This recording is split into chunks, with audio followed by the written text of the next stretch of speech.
est inspiré de la série Empathie qui est diffusée sur Crave. Dans les prochaines minutes, avec l'aide de notre invité Dr Boulanger, on va approfondir notre compréhension des problèmes de santé mentale à travers des extraits de la série. Donc, autour de la table, Benoît Brière, vous incarnez le rôle de l'attachant Monsieur Dallaire. Bonjour. Bonjour. Et Dr Boulanger. J'aime ça. Ah, tellement j'aime attachant. Ça. Okay. Ah oui, très, très attachant. Et Dr Boulanger, vous allez apporter un éclairage très précieux sur les troubles de santé mentale. Est-ce que vous pourriez tout d'abord me parler un petit peu de votre pratique? Je suis psychiatre légiste, ça veut dire que je travaille comme psychiatre avec des gens qui ont un trouble de santé mentale ou pour lesquels on se questionne à savoir s'ils ont un trouble de santé mentale et qui ont commis des délits pour lesquels il y a eu des accusations. Donc, mon travail, c'est d'être à Pinel, c'est de faire des expertises pour justement départager qui a fait des délits à cause d'un problème de santé mentale, mais aussi de faire du traitement pour les gens qui ont été trouvés non criminellement responsables et qu'on essaie de réinsérer dans la société. Donc, je vous propose qu'on commence tout de suite en écoutant un premier extrait de la série. On assiste à la toute première rencontre entre le docteur Bien-Aimé et M. Dallaire. Oh, tu sais qu'on est vierges. On n'a pas vu, on n'a rien vu, nous autres, là. Bon, ben on va voir ça ensemble. On va réagir à chaud. Ouais, je sais pas. C'est que moi, je suis pas rien sûr de ça. Ça va... il va être... Oui. Bonjour, Monsieur Dallaire. Je me présente, je suis docteur Bien-Aimé. Je suis la nouvelle psychiatre sur l'unité. C'est moi qui va poursuivre le suivi médical avec vous. On verra quand on sera rendu là. Okay. À qui vous parlez en ce moment? Mes frères. Vos frères? Ah! Puis ils sont ici dans la pièce avec nous? Ils sont ici. Aimeriez-vous ça être plus tranquille des fois? Oui. Ouais. Mais, faut être là à nos fêtes. C'est quoi votre date de fête, vous? Oui.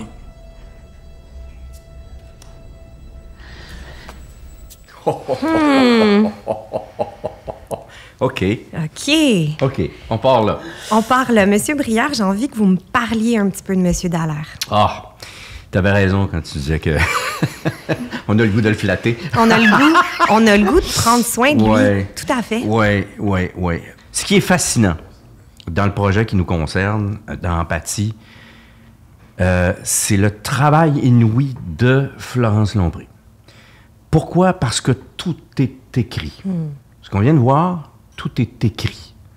Ça pourrait nous paraître improvisé. Hein? Ça pourrait... Non, c'est écrit.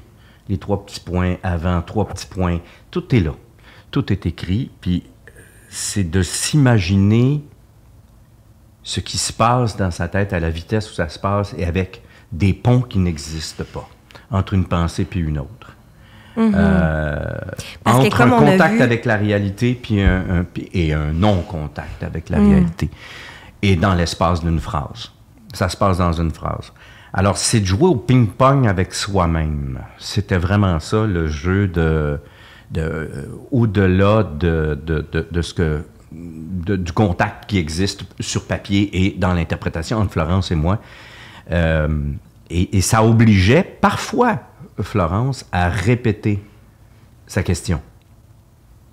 Parce que je jouais le jeu et je m'y prenais au jeu de ne pas écouter.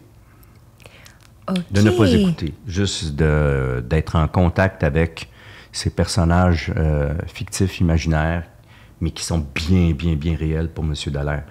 Fait que ça a été un travail extraordinaire, mais je peux pas prétendre à la facilité, c'est pas ça que je veux dire, mais comme c'est sur papier, ce qui est, je te le dis, je vous le dis, Doc, c'est rarissime dans ce métier que d'arriver avec des textes où tu fais « Oh là là, tout est là, tout est là ». Alors, je vois Guillaume Lenergan, notre réalisateur, plein d'empathie. Très habile. Avez-vous vu le jeu de mots? Et qui est plein de compassion puis de respect pour le travail de tout un chacun sur le plateau, puis qui se dit ce sont des scènes d'émotion difficiles à jouer. Puis regarde, ce qu'on va faire, c'est que on va pas se tuer à faire 21 répètes. On va embarquer dans le gras de l'affaire, on y va. Puis Et là, il venait me voir, puis on peut-tu la refaire? Et moi, je disais, 20 fois sur le métier. Je disais, oui, quand tu veux, parce que c'est sur papier.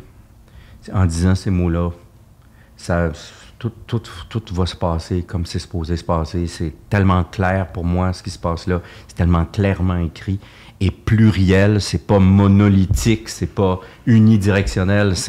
C'est tellement plein d'affaires. Je te souhaite bonne chance au montage, tu pourras rien couper. Je sais pas s'il a réussi, Il y a peut-être moins de cheveux au moment où on se parle qu'il y en avait au début du tournage, mais vraiment, et tout ça est là grâce à l'écriture de Florence, et je sais que vous avez collaboré, et Dieu merci qu'il y a eu une épaule à la roue pour préciser ce qui se passe dans des moments comme ça, entre psychiatre et patient. J'avais rien vu avant ce qu'on vient de voir là. Je suis tellement contente et touchée de ce que je vois. C'est tellement difficile. Puis là, on commence avec M. Dallaire, mais jouer la psychose, là, pas être dans les réalités, c'est pas quelque chose auquel on a accès quand... Tu sais, jouer la dépression quand on n'a jamais été en dépression, je veux dire, tout le monde a déjà été triste, très triste. On peut extrapoler puis s'imaginer, mais la psychose... C'est pas être dans la réalité. On n'a pas accès à ça. Pour la majorité des gens, c'est super difficile à jouer. Puis souvent, quand on le voit à la télé, c'est pas très nuancé. C'est-à-dire, les gens vont jouer comme s'ils sont complètement dans un autre monde, mais dans la vraie vie, c'est que les deux, ils sont dans le même monde, là. Mais c'est juste qu'il y a des choses qui se rajoutent, des hallucinations. Puis là, quand je vois les images, c'est exactement ça qu'on sent. C'est ce défi-là de gérer les interactions, mais aussi les hallucinations en même temps. Puis je ne sais pas si c'était conscient, mais en tout cas, du court extrait que je viens de voir là, on sent que, tu sais, ces hallucinations, c'est fatigant, là, à un certain point, mais c'est ses amis. C'est ça. Dans son cas, à lui, c'est heureux. C'est ça. C'est pas fréquent, apparemment, et c'est vous qui allez nous le dire, mais c'est heureux parce que c'est sécurisant. On a parlé beaucoup de l'interprétation de M. Dallaire, à savoir, on est devant une personne relativement âgée, mais qui nous donne l'impression d'être un petit garçon. Il a arrêté, là. On va comprendre dans la série pourquoi, éventuellement. Mais il a arrêté. Il y a un moment où l'évolution émotionnelle a stoppé. Et il s'est trouvé des moyens pour survivre, des moyens sécurisants pour survivre, et ses frères d'armes en sont. C'est sécurisant de les avoir, là. Vous dites que les hallucinations de M. Dallaire sont sécurisantes. C'est des personnes qui sont avec lui. Puis à un moment donné, le personnage de Dr Bien-Aimé, qui est interprété par Florence Lompré, donc change sa médication et les hallucinations disparaissent. Oui. Et M. Dallaire s'ennuie de ces hallucinations. Oui. Moi, ça m'a bouleversée. Oui. Est-ce que c'est commun, ça, de s'en ennuyer? C'est vraiment une bonne question, en fait, là, parce qu'il y a beaucoup d'hallucinations qui sont désagréables. Des fois, j'ai des patients parce que les hallucinations, on peut les entendre, on peut les voir, mais on peut aussi, des fois, ça peut être des sensations. Ça peut être extrêmement désagréable. J'ai des patients qui vont... Leurs hallucinations, c'est qu'ils ont l'impression qu'ils se font violer la nuit. Tu sais, je sais pas comment vous expliquer combien c'est souffrant vivre avec ça, là. Mais je réalise de plus en plus qu'il y a beaucoup de patients pour qui c'est vraiment les gens les plus présents pour eux, leurs hallucinations, puis qui me le disent. Mais qu'est-ce qui va arriver quand ça sera plus là, tu sais? Est-ce qu'ils sont vrais, ces gens-là? Est-ce que c'est pas des vraies personnes? Parce que si c'est pas des vraies personnes, mais c'est terrible, hein, ça voudrait dire que ça, j'ai inventé ça, puis ils sont pas là, puis je suis tout seul. Oui, la solitude. Puis il y a beaucoup... J'ai des patients comme ça, on trouve une médication qui fonctionne, mais ils vont l'arrêter parce qu'ils s'ennuient trop, là. C'est terrible. C'est troublant. Ouais. Ouais. C'est ce qu'on va vivre, effectivement, avec le personnage de Dallaire. C'est cette perte de...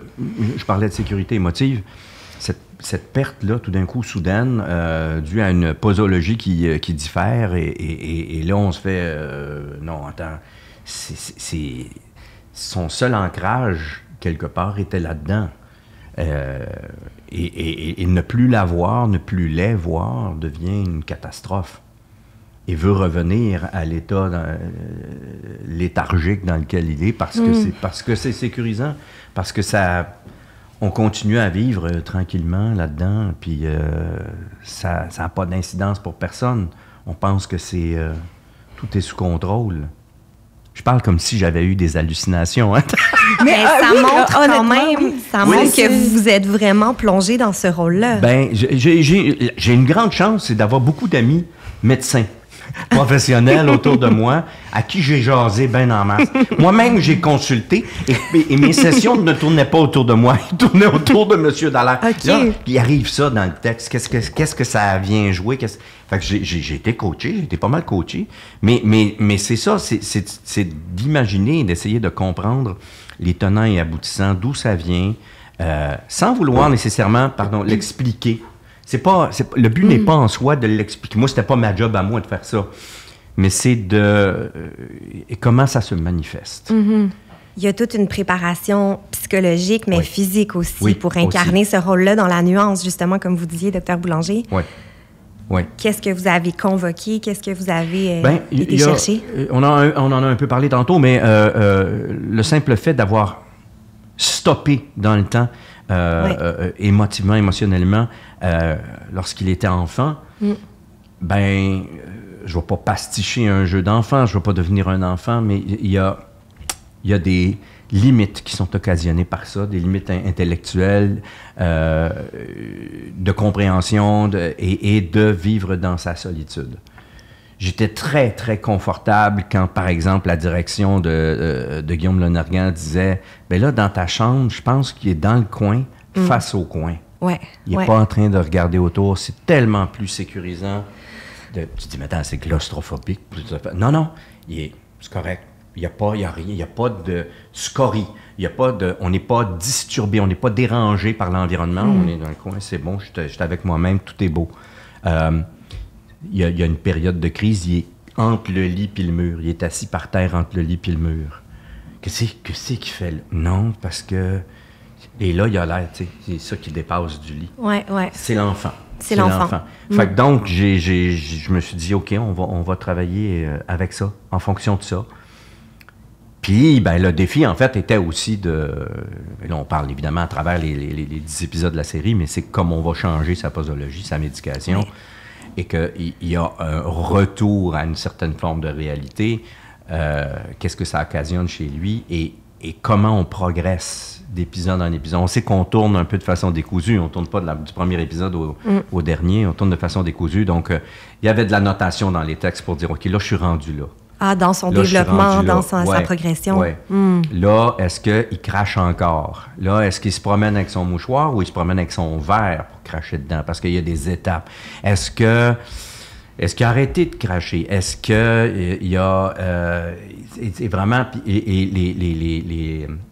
l'anxiété, les mains qui sont omniprésentes, c'est parti aussi d'une discussion où on va me voir enfant. Qu'est-ce qu'il a eu là, qui s'est manifesté physiquement là, à l'enfance, qu'il a gardé. Et là, on peut faire un lien plus direct physique. Et on s'est dit, à partir du moment où il est dans une période plus anxieuse, les mains se faisaient aller. Alors, Guillaume a dirigé le jeune acteur en disant les mains. C'est ce qu'on va retrouver plus tard. Et ça lui a permis aussi de faire des gros plans de mes mains fréquemment dans la série parce qu'il a dit c'est un point de référence. Ouais. Fait que c'est beaucoup axé sur le peu de compréhension qu'on a de l'incompréhension de ce qui se passe. Donc, toute une partition, là, très impressionnant. Docteur Boulanger, je vous vois opiner. Je trouve ça fascinant, le travail des acteurs avec... Tu sais, dans les textes, je veux dire, nous, on les a lus, là, nous, c'est ça, en fait, qu'on a fait avec Florence, mais il n'y a pas tant d'informations, d'être capable d'extrapoler comme ça. Non, les voix, tu sais, à quelque part, c'est ses amis, c'est sa présence. Juste d'être assis dans sa chambre, puis de pas s'ennuyer, de pas d'être en face du mur. Puis ça fait partie des gens qui ont des psychoses. Là. C'est un symptôme qu'on voit souvent. Tu sais, de comprendre qu'effectivement, à un moment donné, quand les troubles psychotiques embarquent, des fois, il y a comme une espèce d'arrêt de progression là, dans le reste de la vie qui se fait, parfois, pas toujours, mais c'est exactement comme ça que ça se passe avec nos patients. Je trouve ça fascinant de voir comment les acteurs sont capables de capter ça avec si peu d'informations. Puis même Florence qui a écrit la série, là, je lisais les textes, mais je me disais, mais comment elle a fait pour construire des personnages à partir de... Elle nous a demandé là, de raconter des histoires de patients qui nous ont touchés particulièrement. On lui a raconté ça, quelques histoires, mais elle a été capable d'extrapoler, vraiment de prendre l'essentiel des histoires qu'on lui racontait, puis de créer des personnages qui font tellement de sens. Des fois, on écoute des séries comme Psychiatre, puis on se dit, non, mais tel bout de la construction du personnage, ça se peut pas. Là, on peut pas être et comme ça, ça n'existe pas, ça. Avec Florence, tout se tenait, les personnages, il y avait une cohérence dans les personnages. Ouais. Je trouve ça fantastique. C'est pour ça que je dis tout était dans l'écrit. On peut la refaire 20 fois, la scène, c'est pas grave. Elle est là, c'est dans l'écrit. C'est beau. Puis des journées émotivement éprouvantes. Moi, j'arrivais à la fin de la journée, j'étais surex. J'étais énergisé. J'étais pas tenable. Je dirais, honnêtement, c'est top 2. Oh, wow. Top 2. Des textes qui t'arrivent que tu fais... Oh, wow, ouais. C'est ça que je vais jouer. Huh. C'est ça que je... OK, OK, yeah. Mais à chaque fois, que ce soit un méchant que tu as à jouer ou un bon gars, quels sont les tenants et aboutissants? Il n'est pas méchant pour rien. Il n'est pas méchant pour rien. Il faut, nous, avoir, on fera encore un mauvais jeu de mots, beaucoup d'empathie envers le personnage qu'on a à jouer, que ce soit un être atroce, comme que ce soit un bon gars. Le bon gars n'est pas juste bon gars. Quels sont ses travers, quels sont ses torts, etc. Ça devient humain. On fait ça, c'est ça qu'on fait. On joue. On joue, ça s'appelle jouer, ça s'appelle acter. C'est une action de prétendre qu'on est quelqu'un d'autre. Ouais. Mais cette personne-là, si elle est un tant soit peu humaine, elle n'a pas juste des mauvais côtés ou juste des bons côtés. Exact. Elle a tout ça. Ouais. Alors, qu'est-ce qui explique ceci? Qu'est-ce qui explique cela? Parfois, souvent, malheureusement, on est obligé de l'imaginer parce que ce n'est pas nécessairement dans l'écrit. On est obligé de se forger un truc, mais idéalement, quand c'est bien écrit, et ce sont les textes qui passent à travers le temps, c'est quand c'est bien écrit. Absolument. Ça devient des chefs-d'œuvre et ça devient intemporel et universel.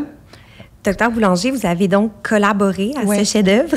Vous avez accompagné Florence dans l'écriture des textes, peut-être dans l'élaboration des personnages. C'est quoi une hallucination? Puis c'est quoi les traitements potentiels? Une hallucination, en fait, on va parler d'hallucination quand les gens vont percevoir quelque chose quand il n'y a pas de stimuli, c'est-à-dire leur cerveau va avoir l'impression qu'il y a quelque chose quand il n'y a rien. Puis ça peut être dans tous les sens, là, c'est-à-dire voir des bébites quand il n'y en a pas, entendre des voix quand il n'y en a pas. Des fois, les gens qui consomment des drogues là, vont avoir l'impression qu'il y a des bébites qui leur marchent en dessous de la peau. Il n'y a rien de tout ça. Des fois, les gens avec des tumeurs ont l'impression qu'ils sentent des odeurs, qu'ils goûtent des choses, alors qu'il n'y a pas d'odeur. C'est ça, une hallucination, en fait. Les traitements, le plus souvent... Premièrement, il va falloir trouver pourquoi il y a des hallucinations. Là, fait qu'il y a un paquet de conditions médicales. J'ai dit une tumeur, mais des fois, ça peut être aussi bête qu'une thyroïde qui ne fonctionne pas bien. Ah, OK. Oui. Fait que faut évaluer, en fait, qu'est-ce qui fait que la personne a des hallucinations. Donc, les hallucinations, c'est un symptôme, finalement. Ça va être un symptôme de ce qu'on va appeler la psychose en général en psychiatrie. Là, c'est-à-dire, c'est un mot qu'on utilise pour parler du fait de ne pas être tout à fait dans la réalité. Ou, en fait, qu'il y a quelque chose qui s'ajoute à la réalité, comme on le voit dans Monsieur Dallaire. Il y a la réalité, mais il y a quelque chose d'autre par-dessus. Là. C'est ça, des hallucinations. Est-ce que vous seriez prêt à ce qu'on regarde un deuxième extrait? Oh my God! Oui, okay. On y va. Monsieur Dallaire, est-ce qu'on peut entrer? Oui.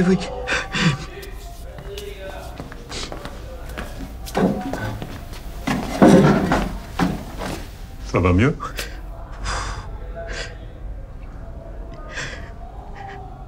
Je me sens pas comme d'habitude. Est-ce que vous vous rappelez, on s'est parlé de ça la semaine dernière? Peut-être. Tu sais, je vous ai dit que la nouvelle médication allait vous perturber, mais que ça allait être passager. Dans le sens que ça va pas rester comme ça, là. C'est parce que...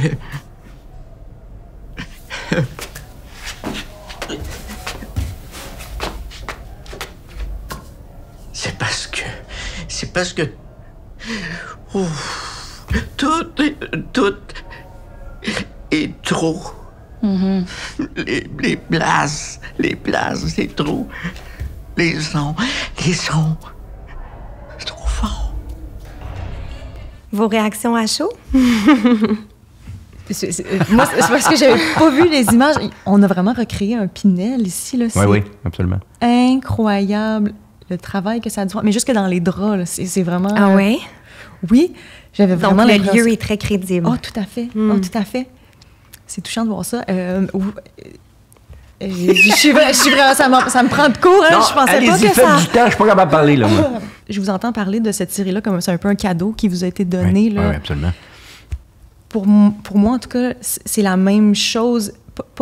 De travailler, d'être impliqué, oui, là, mais que ça existe, là, c'est tellement un cadeau. Tu sais, le nombre de fois où on me demande, genre dans un party de Noël, parce que je travaille à Pinel, c'est ça, tu sais, le monde qui font semblant d'être malade pour pas aller en prison. Puis je le comprends pourquoi les gens pensent ça, parce que je pensais pareil.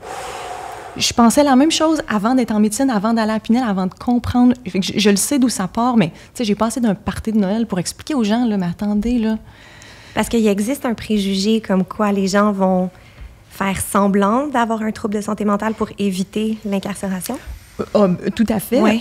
Quand on voit dans les journaux, tu sais, telle personne est allée à Pinel pour subir une évaluation, pour la responsabilité criminelle, c'est ma job de faire ces évaluations-là, mais il y a cette idée-là, parce qu'on ne connaît pas ça, la psychose, on ne comprend pas, ça a l'air un peu faux, tu sais, voyons donc, c'est quoi ça? Puis là, voir qu'ils vont tuer quelqu'un parce qu'ils ne comprennent pas ce qu'ils font, voyons, tu sais.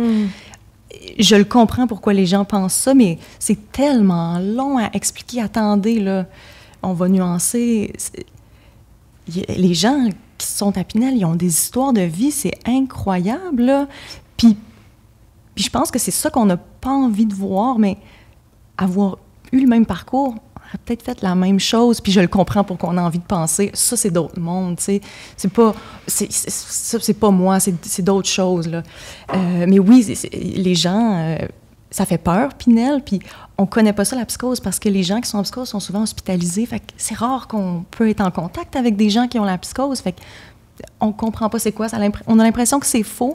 Fait que oui, c'est un préjugé qui existe, même si je mentirais si je disais que ça arrive pas des fois. Bien sûr, il y a des gens qui, des fois, essaient de faire semblant d'être malades là, pour s'éviter la prison. Mais ça, c'est notre travail de les départager.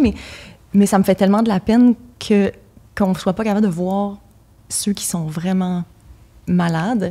C'est comme une double sentence, tu sais. De un, t'es pris à avoir une maladie qui est vraiment pas agréable, là, mettons la schizophrénie, mais en plus de ça, ta maladie te fait faire des choses que t'aurais jamais fait sinon. Puis là, on traite ta psychose. Puis là, tu te rends compte que, hey, t'as tué ta mère parce que tu pensais que tu la délivrais du mal, là, ou que ça allait l'aider, mais non, c'était juste une maladie, tu sais. T'as tué ta mère pour rien, finalement. Comment on se remet de ça? Je veux dire, les patients qui nous racontent leurs histoires, j'ai un immense respect des gens qui arrivent à passer au travers d'épreuves comme ça dans la vie. Fait que pour nous, que ça existe, c'est super accessible, une série pour les gens, de vraiment comprendre nos patients, qu'est-ce qu'ils vivent, parce que c'est difficile pour eux de sortir de Pinel après. Immense cadeau que ça existe, cette série-là, vraiment. Monsieur Brière, est-ce qu'il y a des scènes qui ont été particulièrement difficiles ou éprouvantes à jouer pour vous? Ouais. Beaucoup. C'est-à-dire, c'est pas nécessairement que c'était difficile parce que je me disais, je m'envoyais dans des zones fragiles ou tout ça. L'avantage que j'avais, très honnêtement, c'est justement un personnage dont la pathologie est à ce point complexe. C'est vraiment un personnage qui était extrêmement, je l'espère, je sais pas, loin de moi, très loin de moi. Et plus c'est loin de moi, moins j'ai de pudeur.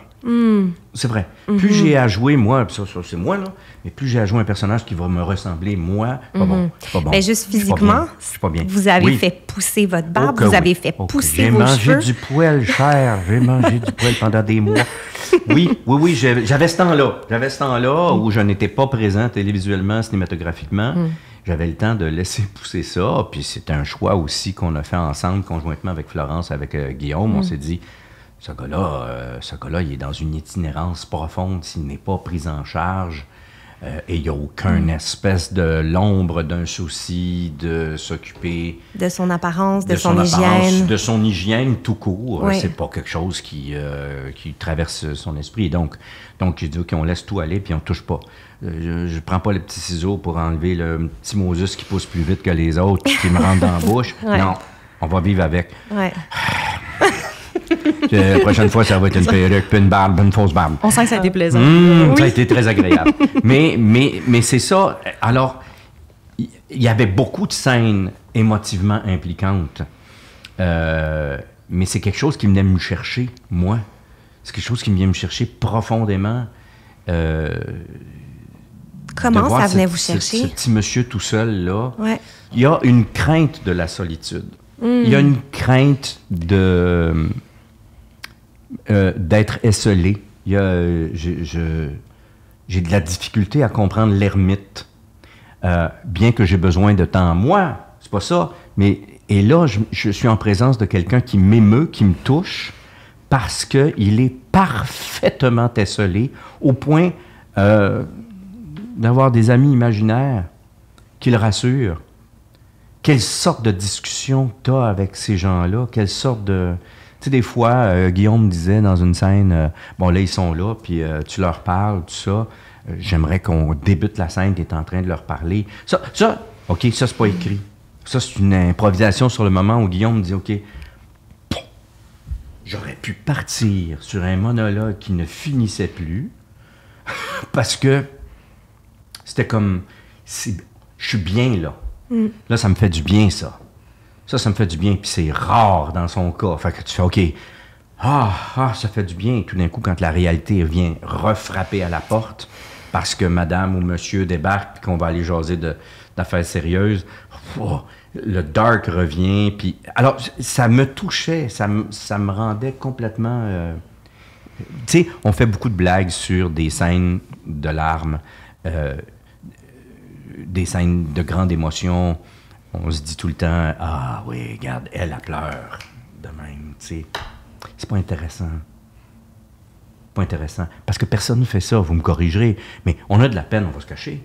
Les oiseaux se cachent pour mourir.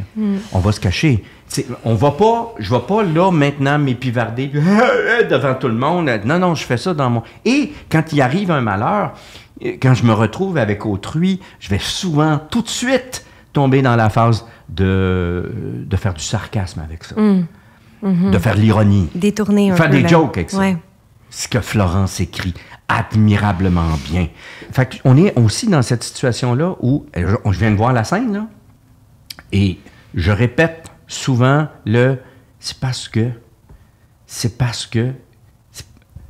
je suis pas capable de le dire. Et je veux pas le dire parce que ça vient trop me chercher. L'acteur. Et là, je me dis, non, hold the horse, comme ils disent, non, retiens, laisse pas aller, retiens. Ça, c'était plus dur que tout le reste. C'est de faire, c'est pas de pleurer, c'est de s'empêcher de pleurer, qui est la vérité. C'est là où on touche à quelque chose qui est vrai. Puis c'est inspiré de ce qui est écrit, encore une fois. Fait que tu fais, j'étais pas capable d'aller plus loin, c'est parce que c'est trop, les sons, c'est ça qui est écrit, c'est parce que c'est trop. Puis je sais que c'est ça que je vais aller dire, mais ce que ça m'inspire sur le moment, c'est que je vais éclater. Ouais. Je vais éclater en sanglots. Fait que je fais, j'avale. Ouais.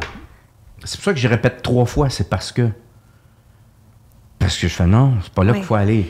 Parce que je vais aller là, puis là, le Nergan va faire, super, bravo, c'est très touchant, mais c'est trop. Faut aller. C'est cette retenue-là, je pense, qui traverse l'écran. Oui, c'est toujours ça. Ouais. C'est fascinant parce que, en tout cas, à force d'être psychiatre, j'ai de plus en plus de difficulté à écouter la télé parce que c'est difficile de jouer la réalité des émotions, dans le sens que souvent, à la télé, quelqu'un qui est triste, ça va pleurer, mais dans la vraie vie, c'est pas ça. Il n'y a rien de plus touchant que quelqu'un qui s'empêche de pleurer. Ouais. Puis là, on sent tout ce qu'il y a en dedans, puis qu'il veut pas sortir. Ça, c'est la vraie vie, tu sais. Mais dans la télé, des fois, on simplifie, on prend comme un raccourci d'aller directement montrer l'émotion. Oui. Mais parce qu'on dit c'est donc bien le fun, mais c'est pas ça. Exactement. C'est pas ça. Exactement. J'ai souvent fait l'analogie. Jouer un gossou, c'est pas un gars qui marche croche. C'est un gars qui essaye de marcher droit. D'essayer de prouver à l'autre que je suis capable d'en prendre, puis non, je suis pas rendu là. C'est fascinant, écoutez, parce que mon travail à Pinel, c'est de faire des expertises, puis comme on vient de parler, une partie de ça, c'est de départager les gens qui sont vraiment malades, des gens qui pourraient faire semblant. Je vous rassure, là, c'est pas la norme, ça arrive pas souvent, mais ça peut arriver des fois que des gens fassent semblant. Mais le réflexe des gens qui vont faire semblant, c'est d'en mettre. Puis souvent, c'est comme ça qu'on arrive à les départager. Tu sais, quand c'est trop... Quelqu'un qui a des hallucinations va pas vouloir que ça paraisse, ça va paraître, mais très subtilement. Là, si c'est grossier, je veux dire, c'est pas vrai. C'est une des façons... Nous, on dit jouer gros. C'est de voir ce qui n'est pas là, puis ce qu'on essaie qui ne paraissent pas. En fait, c'est exactement ça. Fascinant. C'est ça le jeu, en fait. Ouais. C'est réinventer à chaque moment. Ouais. Je suis curieuse, M. Brière, de savoir comment cette interprétation-là de M. Dallaire a changé votre perception des gens qui ont eux-mêmes des troubles de santé mentale? Beaucoup. Oui? Beaucoup. Bien, à chaque fois qu'on fait un travail, justement, sur un personnage et qu'on essaye de rendre le plus vrai possible, donc, dans la vérité, c'est, comme je disais tantôt, quels sont ses travers, quelles sont ses forces, ses faiblesses, etc., d'où ça vient, pourquoi, comment ça se manifeste chez lui. Ça, c'est une chose. À partir du moment où tu t'attaques à un personnage aussi trouble, encore une fois, en essayant de comprendre ce qui l'a amené là, ça fait qu'on développe en troisième fois. C'est ça, mais c'est sûr. Il est tombé 3 fois, on développe de l'empathie. Évidemment. On développe de l'empathie à ce qu'on va faire. Arrêtons de juger. Arrêtons de juger. Essayons de comprendre un peu. Même si on ne comprend pas complètement, c'est pas grave. Mais essayons à tout le moins. Ça me rassure tellement d'entendre ça. Puis j'espère tellement que c'est l'effet que ça va avoir sur les gens à la maison qui vont regarder. Parce que les gens, tout ce à quoi ils ont accès, c'est les articles dans les journaux, les trucs qu'on montre à la télé. Puis je le comprends pourquoi les journalistes font... Tu sais, un gros titre qui vend, je veux dire, « Il tue sa mère ». Ça vend, mais... Oui, c'est sensationnaliste. Mais oui, on n'écrira pas, tu sais, un titre nuancé, si tu plates, là, cette personne qui a vécu de la violence dans son enfance et qui avait des... Tu sais, a fini par développer un trouble psychotique. Tu sais, ça vend pas, c'est tu plate, ça. Fait que je comprends pourquoi on écrit déjà, pas ça. là, j'ai comme le sommeil. C'est plate, là, je comprends. Tu sais, c'est pas ça qu'on va lire dans les journaux, mais ça me choque. C'est ça, c'est mes patients, puis je le sais, la vraie histoire, puis je le sais que c'est pas ça. Puis je me sens tellement mal pour eux. Je vais toujours me rappeler le premier patient pour lequel je me suis plus investie, là, pour une expertise de meurtre. Je veux dire, avait été trouvé coupable, mais était malade. Je suis au marché à Water, puis j'apprends ça. Parce que... Qu'il est déclaré coupable? Oui. OK. Je suis au magasin Vrac du marché à Water, bonjour. Je pleure. J'ai explosé dans le magasin. Tu sais, les gens pensent qu'on est froid, ça ne me dérange pas. Oui. On se cache dans les toilettes, des fois, pour pleurer. Je vous le confirme, on se cache. En tout cas, moi, je me cache. Là. Peut-être que mes collègues diront que... En tout cas, mais je suis au marché à Water, j'ai dû quitter, sortir. Ça m'a tellement fait de la peine. Puis je le comprends que les gens pensent que c'est pas vrai, puis que c'est faux, mais j'espère tellement que la série va aider les gens à comprendre ça existe, c'est vrai. Ils font pas semblant, ils font pas ça pour se sauver d'une sentence de prison quand ils sont vraiment malades. Là. Ça existe, puis c'est triste. Et c'est ça qui m'a nourri, moi, dans le personnage de M. Dallaire, parce que on va le voir là, dans la série, ce qu'il a commis, les raisons pour lesquelles il se retrouve aussi enfermé, en quelque part. Et quand on va comprendre d'où il vient, qu'est-ce qui s'est passé, etc., sans dire ceci explique cela, c'est ça qui crée de l'empathie. Oui. Le travail de ce qui se passe à travers le temps crée ça. Tu sais? Si on apprenait l'histoire de M. Dallaire en un titre d'article de journal, si sérieux soit-il, je joue un trou de cul. C'est tellement intéressant. C'est vraiment une question d'angle, en fait, de perception. C'est hyper intéressant. Brière, tu joues quelqu'un qu'on a dit. Oui. Alors que pourtant, moi, j'ai eu envie de lui flatter les cheveux tout le long de la série. J'ai eu envie de lui faire un... Ça va être dans mon contrat si on a une saison. Je te le dis, ça va être dans mon contrat. J'oblige les gens à me flatter les cheveux. Mais vraiment, on a envie de prendre soin de lui. On développe une grande tendresse pour ce personnage-là. Oui. Et on se fait prendre à ce jeu-là. Et je reviens à l'écriture de Florence. Oui. Quand on le découvre, on voit un trouble, on voit quelque chose, puis Et là, petit à petit, on va apprendre. Mais vraiment, petit à petit, on va apprendre au compte-gouttes. C'est quoi sa vie? C'est quoi? Qu'est-ce qui se passe? Son entourage, son monde avec qui il est, etc. Sa sœur qui vient le voir, etc., etc. Et là, tu fais, ah oui, OK.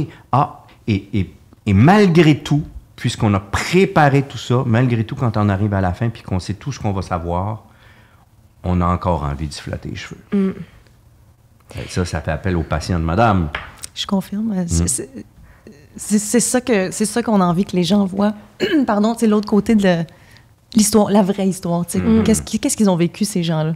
Je suis tellement contente que ça existe. Oui. Mais d'ailleurs, le parcours de M. Dallaire n'est pas du tout linéaire. Non. Ça donne lieu notamment à une scène en particulier. On a un extrait. OK. Je sais pas quel code. Petit feu sur la croix extérieure. Ici, on va se reculer. On recule. Attention! Ça va, c'est éteint. C'est bon. Êtes-vous certain que c'est bien éteint? Oui, c'est éteint. Ça va. On n'est jamais trop prudent. C'est une boîte de mouchoirs sur de l'asphalte. C'est maîtrisé, ça va.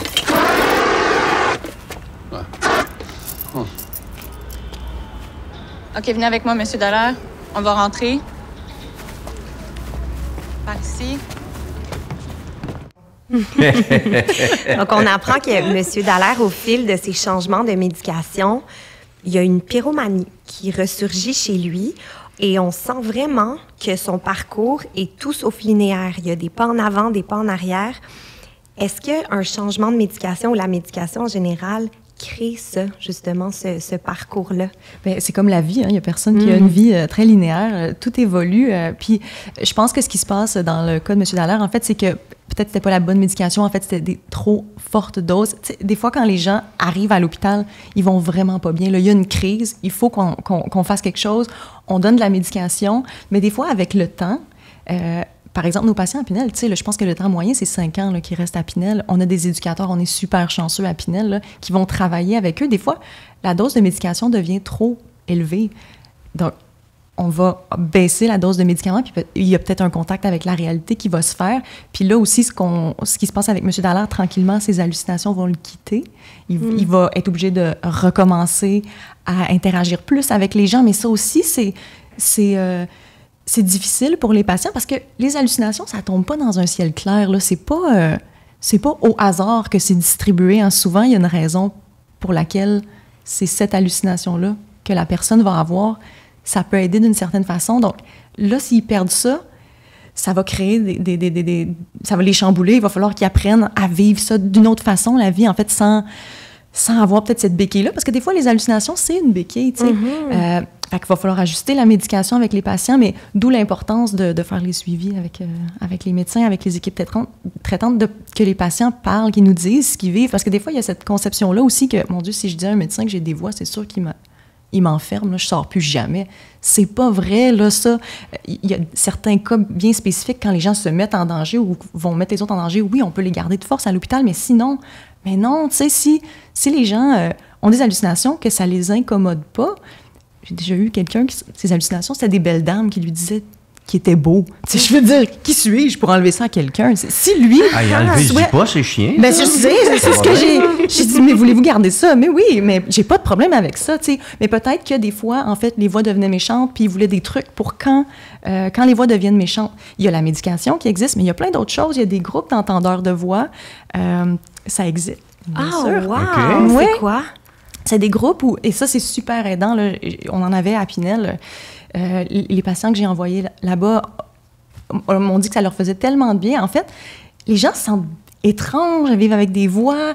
C'est pas quelque chose dont on parle. Tu sais, les gens parlent de plus en plus des problèmes de santé mentale. On dirait que l'anxiété, c'est correct, ça passe, la dépression aussi, ça commence à être plus accepté. Les voix, on tombe dans quelque chose d'autre. Là. Ça, c'est spécial à partager. Les gens ne veulent pas parler de ça. Mais là, ils se retrouvent dans des groupes avec des gens qui ont tous des voix. Là, c'est correct d'en parler. Puis non seulement c'est correct, mais ils vont dire « Oh mon Dieu, mais je suis pas bizarre. Je suis pas tout seul. Je suis pas tout seul. Ça a l'air niaiseux, mais tous ces gens-là aussi vivent la même chose. Puis ces groupes-là vont trouver des trucs pour comment gérer les voix autrement qu'avec la médication. Tu sais, il y a des gens, d'avoir du bruit autour d'eux, ça va emmener plus de voix. Il y a d'autres gens, c'est l'inverse. S'ils sont dans le silence, oh là, les voix prennent trop de place. C'est pas confortable. C'est pas confortable. La musique, ça va les aider. Ils vont se donner des trucs comme ça. Il y a des gens qui vont apprendre à parler à leur voix, leur répondre pour avoir la paix un peu quand c'est pas le fun. Il y a des projets qui sont en cours. Les patients vont créer des avatars, comme des personnages en 3 dimensions de ce à quoi ils pensent que leur hallucination ressemblerait pour apprendre à communiquer avec leur voix. Fait qu'il y a plein de choses qui existent, pas juste la médication, là. Donc ça, c'est des stratégies pour que les gens puissent s'épanouir dans ce contexte-là, finalement. Mais tout à fait, tout à fait. Là, c'est pas... il y a plusieurs raisons qui font que quelqu'un peut avoir des hallucinations. Faut trouver. Qu'est-ce qui explique ça? Si les gens veulent un traitement, on va leur proposer. Il y a plein de stratégies. Il y a des patients, il y a des groupes qui existent. Les impatients, je ne sais pas si vous connaissez, des groupes d'art pour les patients. Oui. Les patients qui sont doués là, en art arrivent à faire des œuvres, mais incroyables. Ils ont accès à des choses incroyables. C'est là. ça. J'habite les cantons de l'Est et il y a une petite église qui a été transformée en musée où c'est un psychiatre qui a fait travailler des gens talentueux, artistiquement parlant, qui ont peint ce qu'ils voyaient, ce qu'ils entendaient. Pas de farce, là. Ça vaut la peine d'y aller parce que... Mais aux 15 minutes. T'en prends 15 minutes, puis tu sors. Ah, parce que T'en c'est... prends 15 minutes, puis tu ça sors, déborde, puis tu fais, là. si on est proche de ça, je comprends. Je comprends que c'est complexe, puis je comprends que ça doit être terrible de vivre avec ça. Donc, c'est à prendre au compte-gouttes, mais en même temps, ça t'explique un certain nombre de choses émotivement. Il n'y a personne qui t'explique d'une façon didactique qu'est-ce qui se passe. Tu fais juste voir ce que la personne voit.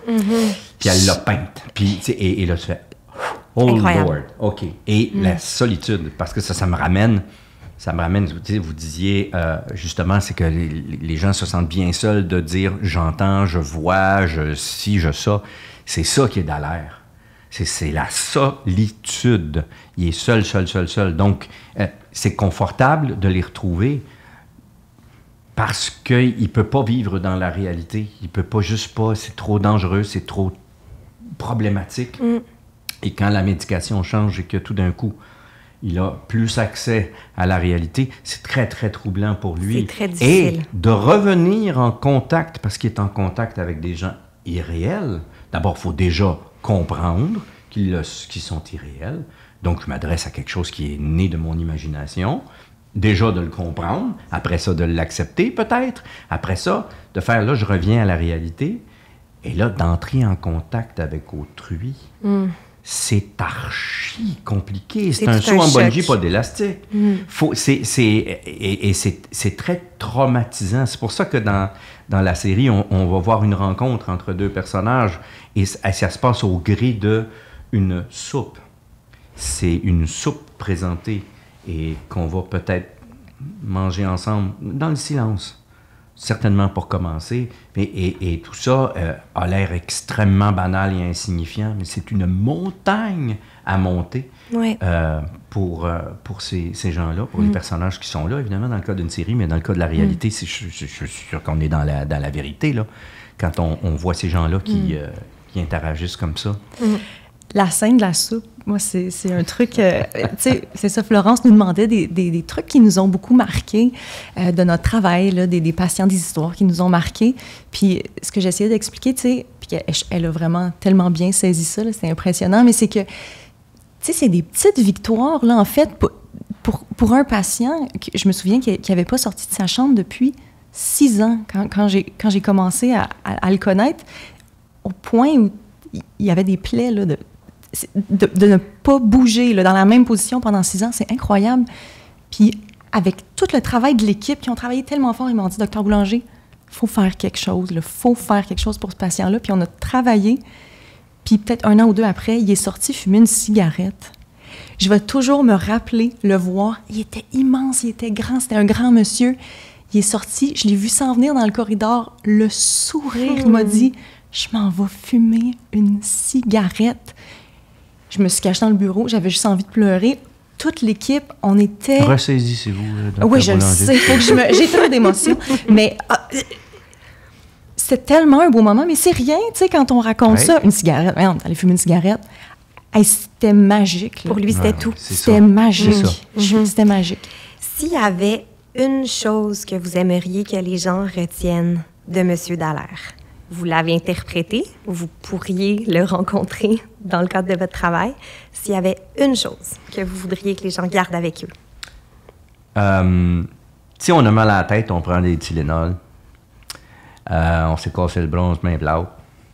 Tout ça, c'est accepté. Tout ça, c'est facile. C'est pas compliqué. Les troubles psychologiques, émotionnels, tout ça, vous aviez raison de dire qu'il y a quelque chose qui est en train de... Il y a une sorte d'acceptation qui est en train de... Puis en même temps, c'est difficile parce que c'est avec soi-même qui est le premier défi, d'accepter la condition dans laquelle on est, d'accepter que ce que je suis en train de vivre, c'est une dépression. D'accepter que ce que j'ai, puis que je traîne depuis longtemps, ça s'appelle de l'anxiété. Ah oui. Ah, puis il y a moyen de... C'est ça que je veux dire. Il y a moyen de... Il y a une lumière au bout du tunnel. Des fois, elle est éteinte. Il faut trouver la switch.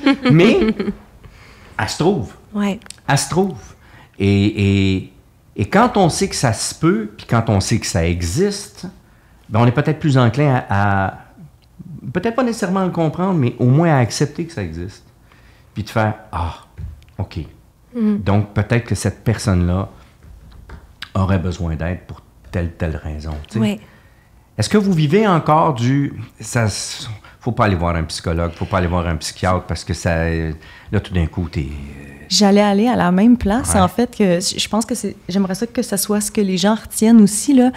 Des fois, on a des gens qui viennent nous rencontrer, puis il y a quelque chose qui les habite, puis ils veulent pas nous en parler parce qu'ils pensent qu'on va donc bien les trouver bizarres. Hey, quand on est psychiatre, on en a entendu des histoires, là. Sérieusement, gênez-vous pas, là.